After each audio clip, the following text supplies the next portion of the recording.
masih di Islam itu Indah dan jemaah, hari ini kita sedang membahas tema ingin hidup tenang, buka pintu maaf untuk orang ini. Masya Allah, tabarakallah. Tadi sudah dijelaskan ya di segmen sebelumnya, guru-guru kita itu memberitahu bahwa kita itu harus membuka pintu maaf untuk siapa saja. Yang pertama untuk diri sendiri terlebih dahulu.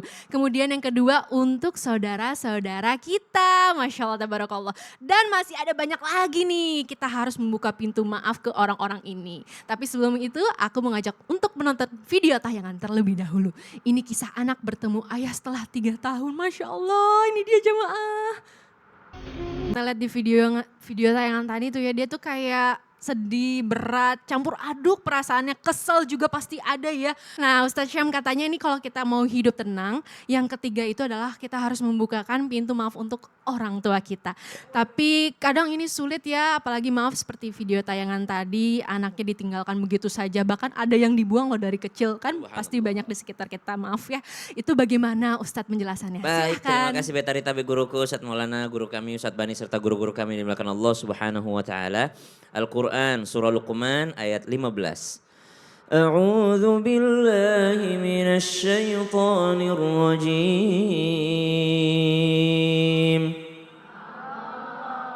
Wa in jahadaka 'ala تشرك بي ما ليس لك به علم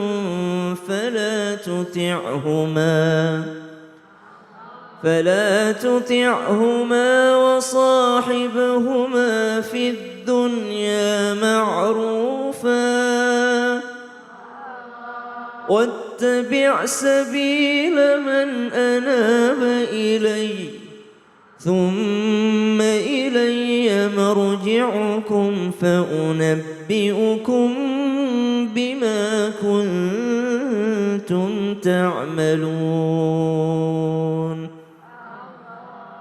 Ingin hidup tenang, yang ketiga, maka bukalah pintu maaf sebesar-besarnya untuk orang yang termasuk paling besar potensinya berbuat kesalahan kepadamu. Siapa dia? Orang tuamu. Subhanallah. Tanpa bermaksud menggurui ataupun mengajari. Maka orang yang memaafkan orang tuanya mesti menjadi orang yang mulia.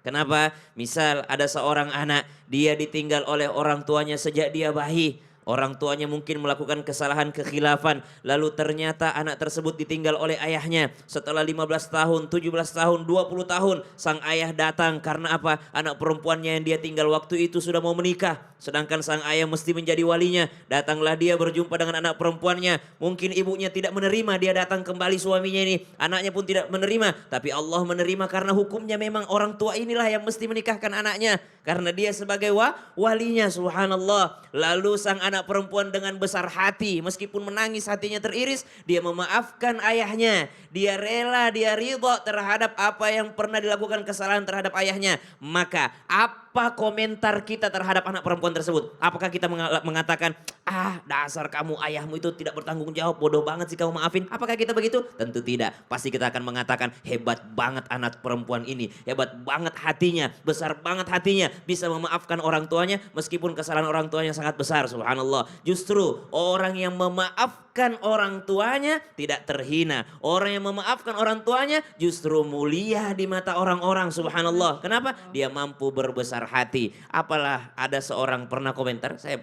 mengenal sekali orang yang merasakan kisah ini.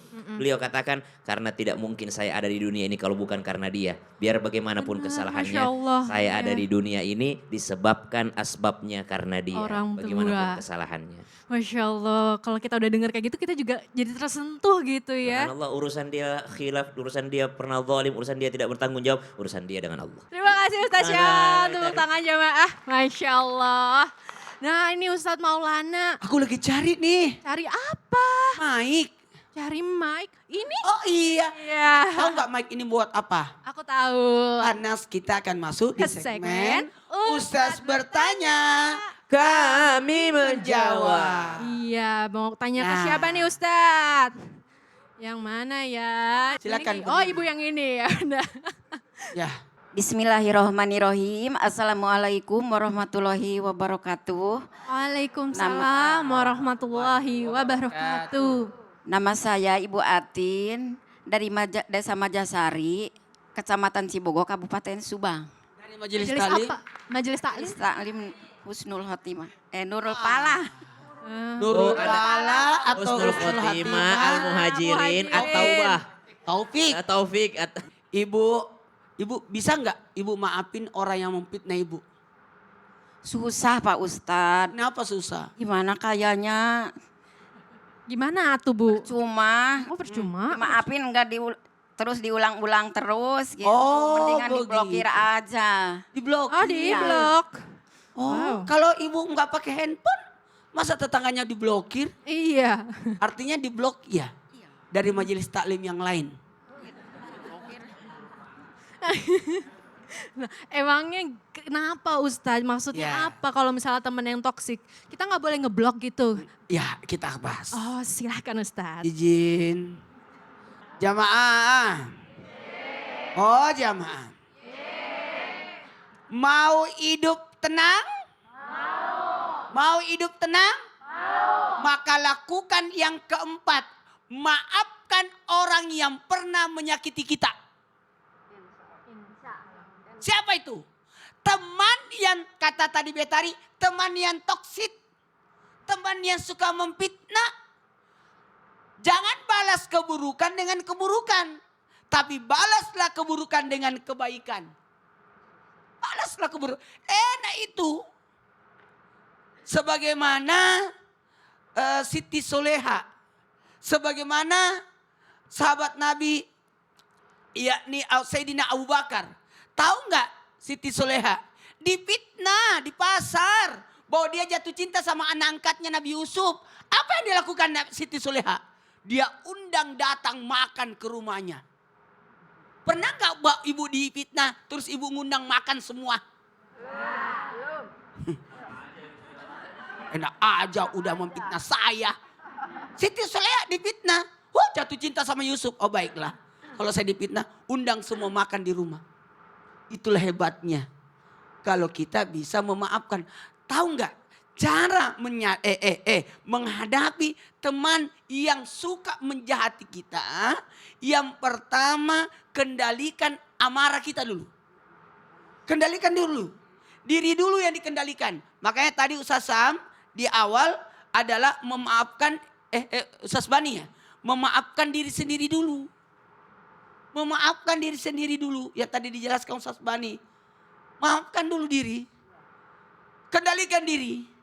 Karena jangan sampai justru kita yang zalim sama orang. Saya difitnah, saya tidak suka, saya itu diomongin. Tapi ibu sendiri ngomongin di mana-mana. Pertanyaannya, ibu tidak punya cermin di rumah. Ngaca. Berarti maafkan dulu. Nih, kendalikan dulu diri. Habis itu maafkan dia. Apa sampai di situ? Tidak. Harus berbuat ihsan. Tahu nggak ihsan? Apa itu? Balas keburukan dengan kebaikan. Kebaikan, Masya Allah. Pokoknya balas keburukan dengan kebaikan. Kalau kita berbuat baik kepada orang yang baik sama kita, itu namanya balas jasa. Lagi berdagang. Tapi kalau kita balas keburukan dengan kebaikan, itulah ihsan. Masya Allah. Ada juga loh Ustadz tips atau trik kalau misalkan kita menahan emosi nih Ya, sama apa teman itu? kita. Contohnya nih kalau sebaya kita hitung dari 1 sampai 10. Kalau yang lebih tua kita hitung 1 sampai 50. Oh. Ada juga nih cara kalau misalkan suami-suami ya Ya. emosi sama istrinya. Ya. Hitung terus jangan berhenti-berhenti. Oh gitu ya. Iya. Ada masalah ya. Enggak. Bu. Ah, Mau apa tuh? dapat kemuliaan. Mau.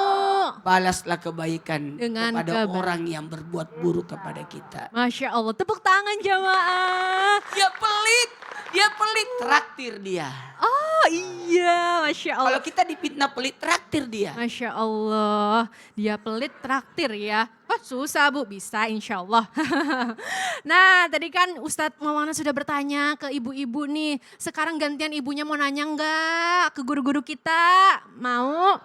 Ya udah yuk langsung aja kita masuk ke segmen Tanya Dong Ustadz. Kami semua tanya dong Ustadz. Tunjuk tangannya yang mau mau bertanya, hayo tunjuk. Ayo angkat tangan, tangannya. Bu. Ibu yang ini sebelah sini silahkan Ibu.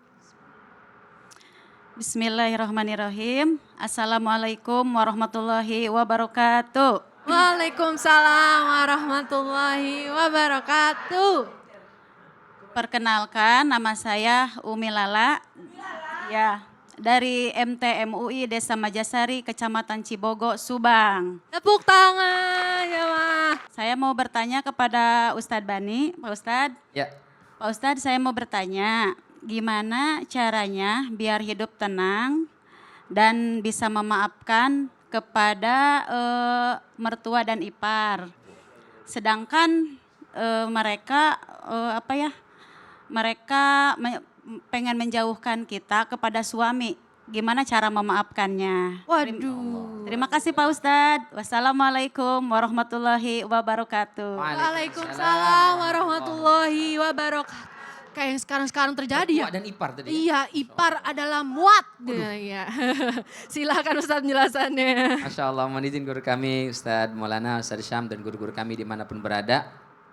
Masya Allah manusia ini ya, ada aja masalah. Sama diri sendiri, sama adik kakak, sama teman, sama mertua, sama ipar. Masya Allah, makanya benar dulu malaikat itu sempat dalam tanda kutip protes ya. Ataja'alu fiha mayyufsidu fiha wa yasfikud dima. Untuk apa ya Allah kau bikin manusia di muka bumi yang kerjanya cuma berantem aja.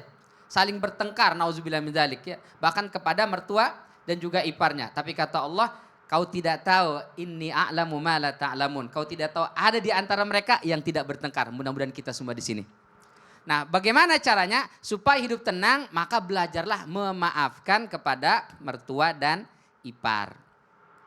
Kenapa? Karena mohon maaf ya, mereka adalah orang terdekat dengan kita setelah keluarga kita yang utama. Mereka sudah menjadi bagian dari keluarga kita. Dan kita dalam hidup ini mohon maaf ya, pastilah namanya hidup itu ada gesekan, ada namanya bertengkar. Maka itu sebaiknya kalau bisa hindari tinggal satu rumah dengan mertua dan ipar. Apalagi iparnya beda jenis kelaminnya. Kata Rasul sallallahu alaihi wasallam, wa iyyakum waddukhul 'alan nisa. Hati-hati jangan sampai kalian menemui seorang perempuan, mendatangi seorang wanita di rumahnya atau di kamarnya atau di tempat berdua-duaan saja. Lalu sahabat Ansor bertanya, "Ya Rasul, ara'aita al-hamwa? Bagaimana dengan ipar?" Apa kata Rasulullah? Al-hamwa al-maut. Ipar adalah maut. Nauzubillah min dzalik. Apa maknanya? Ipar itu seperti kematian, mestinya kita jauhi dan hindari. Sekarang Ustadz, dia satu jenis kelaminnya sama, perempuan dengan perempuan, laki-laki dengan laki-laki. Rentan terjadi masalah Ustadz, sering berantem, bertengkar. Bagaimana ini Ustadz? Maka lapangkan hati kita, maafkan dia. Tapi dia ingin memisahkan saya dengan pasangan saya Ustadz. Kita memaafkan dia bukan karena dia, tapi kata Ustadz Maulana tadi, karena Allah Subhanahu wa Ta'ala. Wal ya'fu wal yasfahu ala tuhibbuna ayyaghfirallahu lakum, dalam surat An-Nur ayat 22. Maafkan, lapangkan hatimu. Bukankah engkau ingin dimaafkan oleh Allah? Tiap hari kita, ya Allah ampuni saya. Tapi iparmu, mertuamu, dia melakukan kesalahan, tidak kau Susah bukakan pintu maafin. maaf. Bagaimana Allah bukakan maaf? Tepuk tangan. Allah alam bisawab. Terima kasih Ustadz Bani penjelasannya. Tapi agak susah juga ya kalau maafin mertua, ipar. Tapi ya balik lagi ya kayak tadi kata Ustadz Maulana, kata Ustadz Bani. Karena Allah kita melakukannya insya Allah jadi lapang ya, Masya Allah. Nah jamaah yang di rumah menarik banget kan tema kita hari ini. Tadi sudah ada 5 loh yang dijelaskan guru-guru kita. Kita harus membuka pintu maaf ke siapa aja kalau hidup mau tenang. Yang pertama untuk diri sendiri terlebih dahulu. Yang kedua untuk saudara-saudara kita, yang ketiga untuk orang tua, yang keempat untuk teman yang toksik ya. Dan yang terakhir untuk mertua dan ipar. Dan masih ada lagi nih, apalagi ya kira-kira. Ya udah jangan kemana-mana ya, tetap di sini di Islam itu indah. Oke, jamaah oh jamaah. Alhamdulillah.